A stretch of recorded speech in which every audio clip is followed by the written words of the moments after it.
Hey everyone! So this is a hopefully quick video to show you Connect. So if you've never used Connect before, it is a lovely application that we will be using heavily in this course for your SmartBook reading assignments, your homeworks, and your exams. So where you're going to find this should be over here on your left-hand side. And you should be able to click MH Connect, and MH stands for McGraw-Hill, so this is just the publisher, and this will pop on up.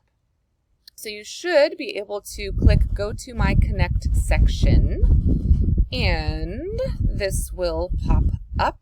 It may look a little bit differently, so see this is instructor view, and I will switch on over to student view here.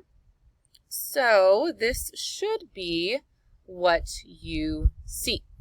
I know it's going to say late for some things, and it's totally okay. It's because I need to unpublish them and stuff like that. So don't worry too much about that stuff. But what you're going to worry about for this little bit here are going to be the chapter readings for the SmartBook stuff. So once you are able to have a look at it, it looks like it's locked right now because it's not the 19th. Because I have it opened on the, it looks like the 18th I'm at Hawaii time, that's why. But it will open for you at midnight tonight, or tomorrow when class is supposed to start. So when those pop up, you should, let me see if I can just pull up a reading here. Oh yeah, past student no credit awarded. So sorry. Or maybe I can try clicking it again. Doop. Okay, continue. So when you click on the SmartBook reading assignments, it will take you to a page here. So it'll tell you when it's due, how long it's estimated to take you, and how many concepts are covered. So if you've already done the readings and you're like, screw it, I'm just going to go straight to the questions, you can go straight to questions. So you make progress by completing the concepts. The number of questions are going to vary depending on your individual needs. It's 100% okay to get questions wrong. You're still going to earn 100% if you complete all concepts by the due date and then submit your answers by selecting your confidence level. So that's kind of an interesting thing, right? So this first question here is a fill in the blank. Water molecules are made up of, say, 2 hydrogen atoms and 1 oxygen atom. If you need to help review for these concepts, you can click on read about the concept, and it takes you directly to where this is in the book, or it's supposed to anyway, which is pretty stinking cool if I do say so myself. So this is in chapter 4, so don't worry too much about it. And it even highlights the part that it needs you to read. So that is pretty freaking sweet in my opinion. And then you're going to go back to the questions here, and then you can say, okay, my confidence level is high, and bam, got him right. Woohoo. So then we would go on to the next question. Okay? The homework is somewhat similar where you can still read about the concept, I think, for certain questions. You'll see the differences there when you get there.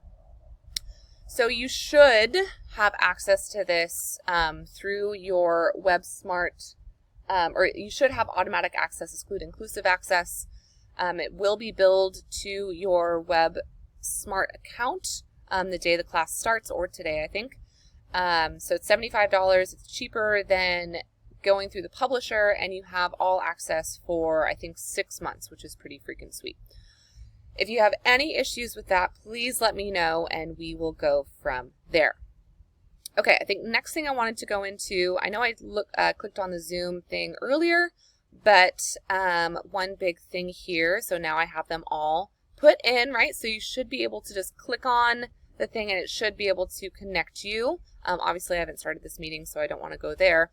But one thing I want to show really quickly, because in order to access the Google Docs, the recordings, which will be available all through here in the recorded lecture links, if you recall from the previous video. But I emphasize that you need to be signed in through your Zoom account. So to do that, you're going to go to zoom.us, and then you're going to sign in to your account. Obviously, I'm already signed in, but you will sign in with your SMCCD credentials, and then you will be able to access these Zoom recordings. Very, very, very important, and I do mention it several times, not only in the overview, but also in the recorded lecture links. to make sure you're signed in. If you have any other issues with that, please let me know. And I think that is all that I needed to brief us on. Again, if you have any questions on anything, please let me know. I'm happy to try and help as best as I can. I'll see y'all next week. Thanks.